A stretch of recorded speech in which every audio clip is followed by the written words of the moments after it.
Hello అండి. అందరికీ నమస్తే. ప్రస్తుతం మన తెలుగు రాష్ట్రాల్లో ఏదైనా ఇష్యూస్ జరుగుతున్నాయా అంటే, ఒకటి లడ్డు వివాదం, ఇంకోటి ఇండస్ట్రీలో జానీ మాస్టర్ ఇష్యూ. అయితే దీనికి మళ్ళీ నిన్న జరిగిన దేవర ఇష్యూ కూడా మాట్లాడుకుందాం. సో, ప్రస్తుతం మనతో పాటు ప్రముఖ నిర్మాత నట్టికుమార్ ఉన్నారు. ఆయనతో మాట్లాడదాం. Sir, hi sir. హాయ్ అమ్మ. సార్, ఇప్పుడు ప్రస్తుతం లడ్డు వివాదం గురించి మాట్లాడుకుంటే, దీని మీద మీ ఒపీనియన్ ఏంది అసలు? నిజంగా కల్తీ జరిగింది అని మీరు నమ్ముతున్నారా? పక్కాగా నమ్ముతున్నా. నేను చంద్రబాబు గారి మాటకి నేను ఏకీభవిస్తున్నా. చంద్రబాబు మాటకి నేను ఆయన సపోర్ట్ చేస్తున్నా. ఎందుకంటే చంద్రబాబు గారు ఆయనకి ఇష్టదైవం వెంకటేశ్వర స్వామి, ఆయనకి ఆరాధ్య దేవుడు ఆయన వెలువేడుపు వెంకటేశ్వర స్వామి. వెంకటేశ్వర స్వామి మీద రాజకీయం చేయాలని చంద్రబాబు నాయుడు గారు అనుకోరు. అయితే ఆయన జూలైలో తెలిసిన తర్వాత కూడా మొత్తం టోటల్గా ఆయనే షాక్కు గురయ్యి, అసలు ఇంత దారుణంగా జరిగిందా, దేవుడిని ఇంత దారుణంగా చేశారా, అసలు ఏంటి దేవుడి దగ్గర ఇంత కుట్ర ఎందుకు పన్నుతున్నారని చెప్పి ఒక్క ల్యాబ్ కాకుండా 2-3 రిపోర్టులు చేసి మళ్ళీ ఎంక్వైరీ చేసి మళ్ళీ 3-4 టీములతో ఇండైరెక్ట్గా ఎవరు బయటకు తెలియకుండా అన్నీ చేసి నిజ నిర్ధారణ వచ్చిన తర్వాతనే బయట పెట్టారు.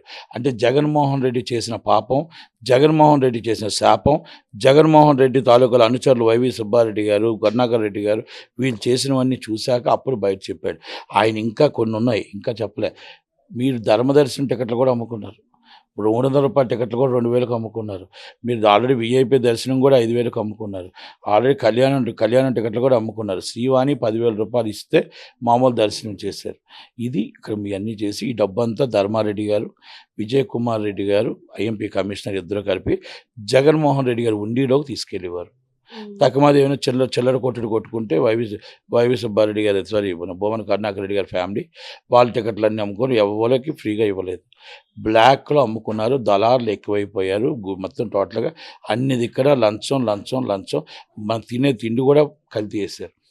తిండి అన్నదానం కూడా కల్తీ చేశారు. అక్కడ మొత్తం టోటల్గా ఆధ్యాత్మిక కేంద్రం 24 గంటలు గోవిందా నామస్వరాలతో ఉండేది. మొత్తం టోటల్గా మంగ్లీ గారిని తీసుకొచ్చి అక్కడ పెట్టారు. మంగ్లీ గారిని తీసుకొచ్చి పెడితే ఆ మంగ్లీ గారిని చూసినంతవరకు నువ్వు అంటావా మామ అని చెప్పి, అంటే ఆమె మామూలు ఈ సాంగ్స్ పాడింది, భక్తి సాంగ్స్ పాడింది. అయితే ఒక ఆడపిల్ల, వయసులో ఉన్న ఆడపిల్లని మనం అక్కడ ఆధ్యాత్మిక కేంద్రంలో పెడితే ఏమవుతుందంటే మనకి మైండ్ అటు డైవర్ట్ అవుతుంది, దేవుని మీద భక్తి తగ్గిపోతుంది. కనుక దాని మీద ఆ ఉద్దేశంతో నేను అంటున్నాను తప్ప లేకపోతే ఆమె మీద నాకేం కోపం కాదు, ఇంకోటి కాదు. అంటే మనకు ఒక క్షేత్రంలో మన ఉదయం లెగిస్తే మాల ఎందుకు వేస్తాం? మన ఉదయం లెగిస్తే మన నటకరాదారిలో వెళ్తూ గోవిందా నామస్వరాలతో మనం ఎందుకు వెళ్తామంటే మన ఆధ్యాత్మిక కేంద్రం అదొక పవిత్రమైన స్థలం. ఆ పవిత్రమైన స్థలంలో దేవుణ్ణి మనం పూజించుకుంటూ, దేవుణ్ణి మనం ప్రార్థించుకుంటూ ఆ వెంకటేశ్వర స్వామి నామస్వరాలతో మొత్తం మారుపోవాలని అనుకుంటాం. కనుక అందుకని ఎంతోమంది ఇంతకుముందు టీడీడీ చైర్మన్లు చేశారు, ఎంతో పెద్ద వాళ్ళు చేశారు. కనుక మనం ఏంటంటే మనం వయసుని ఆడపిల్లని పెడితే ఆ విధంగా ఆమె ఇంతకుముందు సాంగులు పాడింది కాబట్టి ఆ విధంగా నేను చెప్పగలిగాను తప్ప వేరే విధంగా నాకు మంగిలి గారి మీద కానీ లేకపోతే వాళ్ళ మీద కానీ దేవుడు భక్తి జగన్మోహన్ రెడ్డి గారికి లేదు. పోనీ క్రిస్టియన్ భక్తి ఉందంటే అది కూడా లేదు. ఎందుకంటే మణిపూర్లో చర్చలు తగలెడుతుంటే, మణిపూర్లో బేభత్సం అయిపోయి టోటల్ క్రిస్టియన్స్ చంపుతూ ఉంటే చిరునవ్వుతో బీజేపీకి సపోర్ట్ చేశాడు. ఆ రోజు బీజేపీకి సపోర్ట్ చేసి క్రిస్టియన్స్ అంతా నాశనం అయిపోయినా పర్లేదు అన్నాడు. తర్వాత ఆల్రెడీ మొత్తం టోటల్గా పాలస్తీనా అంటే ఇజ్రాయిల్ వాళ్ళు పాలస్తీన్లో కొడుతూ ఉంటే ఈ ముస్లిమ్స్ అంతా చచ్చిపోతూ ఉంటే, ముస్లిమ్స్ అంతా మొత్తం టోటల్ ఏడుస్తుంటే నవ్వుతూ నాకెవరో ముస్లిమ్స్ నాకు తెలియదు అన్నట్టు నవ్వుతూ కూర్చుని, ఏదైనా నవ్వుతో సమానం చెప్తాడు. గుడిలో అన్యాయం జరిగిందంటే అతను నవ్వుతూనే ఉంటాడు, చచ్చిపోయిన దగ్గర నవ్వుతూనే ఉంటాడు. ఆ నవ్వుకి అర్థం కాక చంద్రబాబు నాయుడు గారికి పిచ్చెక్కుతుంది అసలు. అలాంటి వ్యక్తి ఇంకోటి ఏంటంటే వాళ్ళకి ఒకటి తెలుసు, హిందూ ధర్మాన్ని ఎండోమెంట్ ల్యాండ్లు దోచుకోవడం తెలుసు. వక్ఫ్ బోర్డ్ ధర్మాన్ని, ముస్లిం ధర్మాన్ని వక్ఫ్ బోర్డ్ ల్యాండ్లు దోచుకున్నాడు, అది తెలుసు. క్రిస్టియన్స్ని బాప్టిస్ట్ చర్చ్ మొత్తం ల్యాండ్లన్నీ దోచుకున్నాడు. ఇది మొత్తం టోటల్గా ఆయనకి 2 తెలుసు, డబ్బు కుర్చీ. ఈ డబ్బు కుర్చీ తప్ప నేను టింగ్ వేస్తే నాకు ఓట్లు వేస్తారు అని అనుకోవడమే తప్ప ఇంకొకటి ఆయనకు తెలియదు. ఆయనకి ఏది కూడా తెలియదు. ఒకటి దేవుణ్ణి అపవిత్రమైనది జరిగింది, లడ్డుల్లో కల్తీ జరిగింది వాస్తవం. ఆ కల్తీ జరిగిన దాంట్లో మేము కూడా 2 సంవత్సరాల క్రితం వెళ్ళాం కదా, టేస్ట్ లేదు, గట్టిగా అయిపోయింది. అలా నాలాగా కాదు, కొన్ని లక్షల మంది. ప్రపంచంలోనే మనం లడ్డు అంటే దేవుడు వెంకటేశ్వర లడ్డు అంటే చాలా దైవంగా భావించే లడ్డులో కూడా కల్తీ జరిగిందంటే ఈరోజు ప్రతి ఒక్కరు బాధపడుతుంది. తన ధర్మంలోని వాళ్ళు అడుగుతున్నది పవన్ కళ్యాణ్ గారు కానీ మన చంద్రబాబు గారు కానీ అందరూ అడుగుతున్నారు. బా ప్రకాష్ రాజ్ గారు చెప్పింది ఏదో వాళ్ళకి ఏదో చిన్న ఇబ్బంది ఉండే. మా సినిమా వాళ్ళు ఎప్పుడూ నిజాలు చెప్పరు. మా సినిమా వాళ్ళు ఎప్పుడు అబద్ధాలు చెప్తారు. మా సినిమా వాళ్ళు ఎప్పుడు కూడా డైరెక్ట్గా చంద్రబాబు నాయుడు గారు అరెస్ట్ చేసేటప్పుడు రారు. అమాయకంగా దొరికినప్పుడు స్టేట్మెంట్ ఇస్తుంటారు. ఇప్పుడు వాళ్ళు ఎందుకంటే పవన్ కళ్యాణ్ గారు కానీ చంద్రబాబు గారికి సమాధానం చెప్పరు కదా, ఇలాంటప్పుడు వస్తారు. కానీ నేను ఎందుకు అంటున్నానంటే ఇప్పటికైనా చంద్రబాబు నాయుడు గారు నా రిక్వెస్ట్, పవన్ కళ్యాణ్ గారు నా request, board members and TT chairman ఆధ్యాత్మికంగా 24 గంటలు దేవుని జ్ఞానంలో ఉన్న వాళ్ళకి, దేవుడే మాకు పవిత్రం, దేవుడు తప్ప ఇంకొకరు లేరు, గోవిందా గోవిందా నామస్కారంలో ఉన్న వాళ్ళకి మాత్రమే అక్కడ పోస్టులు ఇవ్వండి. రిక్వెస్ట్ ఎస్విసి ఛానల్లో కూడా అక్కడ ఉన్న వాళ్ళకి ఇవ్వండి. అంటే అలాగా ఆ భక్తి ఉన్న వాళ్ళకి ఇవ్వండి. ఆ భక్తి లేని వాళ్ళకి అపవిత్రం కాకుండా కాపాడాలనే మా విన్నపం. అది కంపల్సరీ జరిగింది. కంపల్సరీ ఏ విధంగా శిక్ష వేస్తారనేది ఎంక్వైరీ జరుగుతుంది. కానీ ఒకటి మాత్రం చెప్తాను, ఇక్కడ శిక్ష పడుతుందో పడదో తెలియదు కానీ వెంకటేశ్వర స్వామి వారు మాత్రం శిక్ష వేస్తారు. లేట్ అయినా మాత్రం శిక్ష పడుతుంది. శిక్ష మాత్రం ఖాయం. ఇక్కడ శిక్ష పడకపోతే అక్కడ శిక్ష పడుతుంది. Is the confirm. తప్పు చేసే వాళ్ళని వెంకటేశ్వర స్వామి ఎవరిని వదలడు. సార్ మీరు అన్నట్టుగా జూలైలో తెలిసింది, ఇప్పటి వరకు నిజాల కోసం వెయిట్ చేశారు, ప్రూఫ్స్ వచ్చాకనే ముందరికి వచ్చారు అని చెప్పేసి అంటున్నారు. కానీ మరి మీడియాకి కానీ అటు ఎందుకు వాళ్ళని పట్టుకోవట్లేదు, వాళ్ళని ఎందుకు వాళ్ళకి శిక్షించడం లేదు అని అంటున్నారు? లాకి కొన్ని ఉంటాయి రూల్స్, ఆ చట్టానికి కొన్ని ఉంటాయి. అవన్నీ కూడా దానికంటే ఇప్పుడు ఫోన్ ట్రాపింగ్ ఉంది, ఎందుకు అరెస్ట్ లేదంటే కొల్లుజులు అయిపోయారా? కాదు కదా. ఫోన్ ట్రాపింగ్ కూడా ఎంక్వైరీ నడాలా. ఎంక్వైరీ నడిచిన తర్వాత కోర్టుకి కొన్ని సాక్ష్యాలు కావాలా, కోర్టుకి ఇలా రిమైండ్ చేయాలంటే కొన్ని సాక్ష్యాలు కావాలా, ఇవన్నీ ఉంటాయి. కనుక అవన్నీ మొత్తం టోటల్గా అవన్నీ టైం పడుతుంది. It's a take out time. అదే చెప్పాను కదా, టైం పడుతుంది, కంపల్సరీ శిక్ష పడుతుంది. ఇప్పుడు ఆ అమ్మాయి హీరోయిన్ ఉంది. హీరోయిన్ ఆల్రెడీ అప్పుడు చేసిన చిత్రహింస చీఫ్ మినిస్టర్ ఉన్నాడు, చంద్రబాబు మరి జగన్మోహన్ రెడ్డి ఉన్నాడు. చంద్రబాబు నాయుడు గారు వచ్చిన తర్వాత ఆమె ఇమీడియట్ ఎంక్వైరీ చేశారు. ఒక ఐపీఎస్ ముగ్గురిని చేశారు. వాళ్ళు ఆల్రెడీ అరెస్ట్ చేశారు. కుక్కలను వేశారు, అబ్బాయిని అరెస్ట్ చేశారు. ఇక దాని మీద ఇన్వెస్టిగేషన్ చేస్తున్నారు. ఇంకా చేసి ఆ అమ్మాయికి ఏ విధంగా న్యాయం చేయాలి, ఆ శిక్ష ఎలా పడాలి అనేది ప్లాన్ చేస్తున్నారు. అంటే ఇన్వెస్టిగేషన్ చేయకుండా రిపోర్ట్స్ రాకుండా ఏమీ చేయలేవు. రాత్రి ఏదైనా చట్టం తన పని తను చేసిపోతుంది. లాకి అన్ని విట్నెసెస్ కావాలా, సాక్ష్యాలు కావాలా, అవన్నీ బిల్డప్ చేసి అన్నీ చేసుకొని ఎవరెవరు చేశారు, ఎవరెవరు చూశారు, ఎక్కడెక్కడ చేశారు, మొత్తం టోటల్గా అంతా రెడీ అయిన తర్వాత is complaint and immediately action ఉంటుంది. కానీ బయట అలా మాట్లాడుకోవట్లేదు. ఎందుకంటే పవన్ కళ్యాణ్ డీసీఎం ఎవరైతే ఉన్నారో ఆయన కావాలనే దీన్ని హైప్ చేస్తున్నారు, దుమారం లేపుతున్నారు అని చెప్పేసి అంటున్నారు. బికాస్ ఒక పక్క ట్వీట్లో ప్రకాష్ రాజ్ మత కలహాలు సృష్టించకండి, ఫస్ట్ ఎవరైతే లడ్డు వివాదంలో ఎవరైతే ఉన్నారో ఆ కల్తీ ఎవరైతే చేశారో వాళ్ళని శిక్షించండి, తర్వాత ఇవన్నీ మాట్లాడండి అని చెప్పేసి అన్నందుకు ఆయనని ఈరోజు ప్రెస్ మీట్లో మాట్లాడారు ఆయన గురించి. అండ్ ఇప్పుడు ఈవెన్ ఆయన రిప్లై కూడా ఇచ్చారు, నేను వచ్చాక మాట్లాడతాను, నన్ను అపార్థం చేసుకున్నట్టున్నారు డీసీఎం అని చెప్పేసి అన్నారు. ఈవెన్ కార్తిక్ కూడా ఒక మూవీ ప్రీ రిలీజ్లో యాలకోలం అని మనం అంటున్నాం, కానీ ఆయన ఏమంటున్నారంటే నేను అలా చేయలేదు, జస్ట్ అది సెన్సిటివ్ ఇష్యూ కాబట్టి నేను దానిపైన మాట్లాడను అన్నారు. దాన్ని కూడా పవన్ కళ్యాణ్ ఇష్యూ చేశారు అని చెప్పేసి బయట మాట్లాడుతున్నారు. దీనికి మీరేమంటారు? పవన్ కళ్యాణ్ గారు కౌంటర్ నేను చూశాను. కార్తిక్ గారు లడ్డు కావాలా బాబు అని అడిగారు. యాంకర్తో ఇప్పుడు మాత్రం నాకు లడ్డు వద్దు అన్నాడు. ఇది సెన్సిటివ్ కదా. సెన్సిటివ్ అంటే ఇప్పుడు ఏమవుతుందంటే లడ్డు కావాలా బాబు, ఒకటి కాదు 2 లడ్డూలు ఇస్తాం బాబు అంటే లడ్డు వద్దని అంటే దేవుడి లడ్డూని దేవుడు మనం అవమానపరిచి ఎవరో చేసిన పాపాన్ని దేవుడి మీద మనం నెట్టకూడదు కదా. అక్కడ పొరపాటునన్నా ఇంకో మాట అన్నా లడ్డు కావాలా బాబు అంటే అక్కడ దేవుడిని అవమానించినట్టు ఉంది కనుక సన్న ధర్మాన్ని అవమానించినట్టు ఉంది కాబట్టి హిందూ ధర్మాన్ని మనం అవమానించినట్టు ఉంది కాబట్టి దానికి ఆయన వెంటనే కౌంటర్ ఇచ్చాడు. మన సినిమా వాళ్ళవి మీరు పెట్టకపోతే పర్లేదు, సపోర్ట్ చేయకపోయినా పర్లేదు, కానీ అవమానించొద్దు, ఎలకొలంగా మాట్లాడొద్దు అని చెప్పి ప్రకాష్ రాజ్ గారు చూశారు. ప్రకాష్ రాజ్ గారు ఏమన్నారంటే ఇది మత కలహాలు రెచ్చగొట్టకుండా దేశం అంతా ఇది వ్యాపించకుండా వాళ్ళ మీద ఎవరు తప్పు చేస్తే వాళ్ళ మీద యాక్షన్ తీసుకోండి ప్లీజ్. నాకు పవన్ కళ్యాణ్ గారి మీద నమ్మకం ఉంది, పవన్ కళ్యాణ్ గారు అంటే నాకు ఉంది, పవన్ కళ్యాణ్ గారికి నేను చెప్తున్నాను అని చెప్పాడు.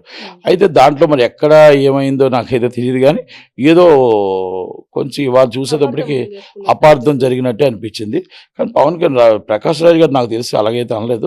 ప్రకాష్ రాజ్ గారిని ఏదైనా ఎక్కడైనా అపార్థం జరిగిందేమో అని అనుకుంటున్నాను నేను. అందుకంటే ఆయన ఎప్పుడు కూడా దేవుడికి కాదు అందరికీ యాంటీ. ఆయన అంతా దేవుళ్ళు కాదు, అదంతా ఒక సెక్యులర్ భావాలతో ఉంటాడు కాబట్టి ఆ సెక్యులర్ భావాల్లో కొంచెం ఏదైనా ఉండొచ్చు. కాకపోతే హిందూ ధర్మానికి బాగా ప్రతినిధిగా పవన్ కళ్యాణ్ గారు ఉంటారు.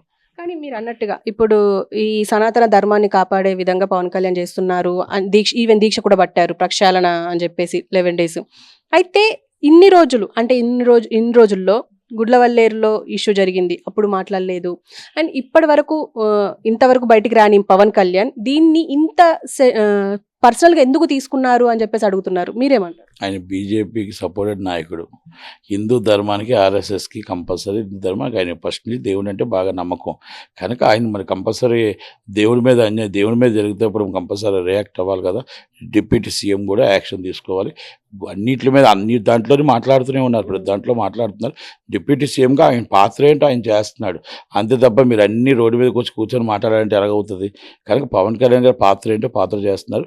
కానీ నేను ఒక్కటి మాత్రం చెప్తున్నాను ఏంటంటే, తిరుమల తిరుపతి దేవస్థానంలో ఏది జరిగినా అపవిత్రత జరగకూడదు. పవిత్రమైన స్థలంలో చాలా చక్కగా ఉండాలి, చర్చిలు చక్కగా ఉండాలి, మసీదులు చక్కగా ఉండాలి. అలాగే హిందూ ధర్మాన్ని కాపాడుకుంటూ అక్కడ ఎవరైతే ఉదయం లెగిస్తే దేవుణ్ణి జ్ఞానిస్తారో, గోవింద నామస్మరణ చేస్తుంటారో వాళ్ళకు మాత్రమే అక్కడ బోర్డు మెంబర్లు కానీ పోస్టులు కానీ ఇవ్వాలి. దయచేసి వాళ్ళని పెట్టండి. అక్కడ ధర్మారెడ్డి వల్ల బస్టు పెట్టింది, అక్కడ వైవి సుబ్బారెడ్డి గారి వల్ల, అక్కడ మళ్ళీ జవహర్ రెడ్డి గారి వల్ల చీఫ్ సెక్రటరీ, అక్కడ మళ్ళీ మనకి ఐఎంపీఆర్ కమిషనర్కి మన విజయ్ కుమార్ రెడ్డి గారి వల్ల జరిగిన సిచ్యువేషన్ తప్ప మొత్తం టోటల్గా అపవిత్రం చేశారు. కనుక మనం అంతా కూడా దేవుడి ఆశీస్సులు. ఆయన్ని ఎప్పుడైతే మీరు కోపం తెప్పించారో ఆ కోపమే ఈ గోదావరి, ఈ మొత్తం టోటల్గా ఈ వర్షాలు, ఈ వరదలు, ఆయన కోపాన్ని మనం తగ్గించాలి. ఆయన కోపాన్ని మనం తగ్గించాలంటే ఆయనకి శాంతపరచాలంటే శాంతియుత పూజలు చేయాలి. అపవిత్రమైంది పవిత్రతంగా పూజలు చేస్తూ జరుగుతూ ఉండాలి. ఎందుకంటే మన ప్రపంచాన్ని సృష్టికర్త, ప్రపంచంలో ఆయన ఆరాధ్య దైవం. కనుక ఆయనకు కోపతాపాలు తెప్పించకూడదు కాబట్టి మనం అందరం కూడా ఆయన్ని శాంతించమని, ఆయనకు జరిగిన అపవిత్రాన్ని మనం మొత్తం టోటల్గా అందరూ ఇంట్లో కూడా ప్రతి ఒక్కరం కూడా వెంకటేశ్వర స్వామి టెంపులే కాదు, మొత్తం టోటల్ ప్రపంచంలో వెంకటేశ్వర స్వామిని నమ్మిన వారు ప్రతి ఒక్కరు ఫోటోలతో మొత్తం టోటల్గా పూజలు చేసి ఆయన్ని శాంతించమని, క్షమించమని అందరూ అడగాలని నాకు తెలిసిన మట్టుగా నా విన్నపం. Thank you very much. Thank you. సరే, ఒక్క క్వశ్చన్ ఫైనల్గా ఏంటంటే, ఇన్ని రోజులు అంటే మీరు అన్నట్టుగా లడ్డు వివాదం జరిగింది, ఓకే. కానీ ఈ లడ్డు వివాదాన్ని తీసుకొచ్చిందే ఈ 100 రోజుల పాలన గురించి ప్రజలు మాట్లాడొద్దు అని చెప్పి, ఈవెన్ ఇంకో పక్క స్టీల్ ప్లాంట్ని ప్రైవేటైజేషన్ చేస్తున్నారు సప్పుడు లేకుండా, అంటే స్టడీ చప్పులు లేకుండా. అందుకే ఈ లడ్డు వివాదాన్ని మొత్తం మీడియాలో సర్క్యులేట్ చేస్తున్నారు అని అంటున్నారు. దీనికి మీరేమంటారు? ఒక మాట అమ్మా, లడ్డు వివాదం కోసం అయిపోయింది. 100 రోజుల పాలన కోసం అడిగారు. 100 రోజుల పాలనలో ఆయన మొత్తం టోటల్గా స్టీల్ ప్లాంట్ ప్రైవేట్గానే అవ్వదు. దాన్ని కాపాడటానికి గంటా శ్రీనివాసరావు ఉన్నారు, కాపాడటానికి బాలకృష్ణ గారు అల్లుడు ఉన్నారు, కాపాడటానికి అక్కడ ఎమ్మెల్యేస్ ఉన్నారు, కాపాడటానికి చంద్రబాబు నాయుడు గారు, కాపాడటానికి పవన్ కళ్యాణ్ గారు ఉన్నారు, కాపాడటానికి బీజేపీ నాయకులు ఉన్నారు, అక్కడ కాపాడటానికి అక్కడ ఏరియా ఎంపీ సీఎం రమేష్ గారు ఉన్నారు. వీళ్ళందరూ స్టీల్ ప్లాంట్ని కాపాడకపోతే 2029లో విశాఖపట్నంలో ఒక్కరు కూడా ఓటేయరు. ఎందుకంటే స్టీల్ ప్లాంట్ని కాపాడుతారు, స్టీల్ ప్లాంట్ నిలబెడతారు. కొంత 10,000 మంది ఎంప్లాయీలు ఫ్యామిలీస్ బతుకుల్ని రోడ్డు మీద ఉంచుతారు. వాళ్ళని కాపాడుకుంటూ వాళ్ళ కుటుంబాలు నిలబెడతారనే ఉద్దేశంతోనే అందరికీ ఓటు వేశారు ఆ విశాఖపట్నం ఏరియాలో. కనుక మన 100% వాళ్ళ మీద మాకు నమ్మకాలు ఉన్నాయి, పూర్తిగా కాపాడుతారు. ఒకటి. రెండో విషయం ఏంటంటే, విజయసాయి రెడ్డి గారు చెప్తూ ఉంటారు, ఆయన అన్నీ నిజాలే చెప్తాడు, అబద్ధం చెప్పను నేను ఎప్పుడు అని చెప్పి నిజాలే చెప్తూ ఉంటాడు. ఆమె ఎవరో తాలూకు శాంతి అని ఒక ఆమె చెప్పింది కదా, నాకు సుప్రీంకోర్టు రిలేషన్షిప్ చేయమంది, నాకు స్వేచ్ఛ లేదేటండి, నాకు స్వేచ్ఛ ఎవరా అంటది. పాపం డిప్యూటీ కమిషనర్ ఒక ఆయన ఎవరి మీద తీసుకెళ్ళి మన్ను పోసేసింది. మన్ను పోస్తే ఈ మీద సస్పెండ్ చేసింది కాకుండా ఆ మన్ను పోయించుకుని సస్పెండ్ చేసేసారు. ఆ కోపంతో ఆయన రిజైన్ చేసేసాడు కూడా. అంటే ఇలాంటివన్నీ కూడా చాలా చాలా ఉన్నాయి. ఇంకా చరిత్ర చూసుకుంటే నారీ నడుం మొరారి ఇచ్చాపురం, నారీ నడుం మొరారి గుంటూరు, మొత్తం టోటల్గా ఇలాంటివన్నీ చూసుకుంటే మనం ఈ అంటే మహిళల కోసం మర్యాద తెలియాలి అంటే, మర్యాద ఇవ్వాలి అంటే అది వైసీపీ పార్టీ తర్వాతే. ఎందుకంటే వైసీపీ పార్టీలో మహిళలకు ఇచ్చిన గౌరవం ఎవరికి ఇవ్వరు. ఎందుకంటే అరగంట రా అని ఒక మంత్రి అడుగుతాడు, గంట రా చాలు అని ఒక మంత్రి అడుగుతాడు. వాళ్ళకి వాళ్ళ చెల్లెల్ని కూడా మన డబ్బులు ఇచ్చి తిట్టిస్తుంటారు, తల్లిని తిట్టిస్తారు, ఆరాధ్య దైవం రాజశేఖర రెడ్డిని తిట్టిస్తారు. ఇస్ ద మనీ ఇచ్చి సజ్జల రామకృష్ణారెడ్డి గారు, సజ్జల భార్గవరెడ్డి గారు వీళ్ళందరూ ఇదే పని మీద ఉంటారు. కాకపోతే వాళ్ళకి ఏంటంటే తల మినా భేదం తెలియదు. ఈమె చెల్లి, ఈమె చిన్నాన్న కూతురు, ఈమె మొత్తం ఈ ఆడబిడ్డలు అందరూ నా సొంత చెల్లెళ్ళు, అవన్నీ వాళ్ళకి తెలియవు. వాళ్ళకొకటే కుర్చీ ఉందా, మన డబ్బు వచ్చిందా, ఏమైందా, రాష్ట్రం ఏమైపోయిందో అనవసరం. కనుక అందుకే వైసీపీ పార్టీకి ప్రతిపక్ష హోదా కూడా ఇవ్వలేదు అంటే అర్థం ఏంటో తెలుసా?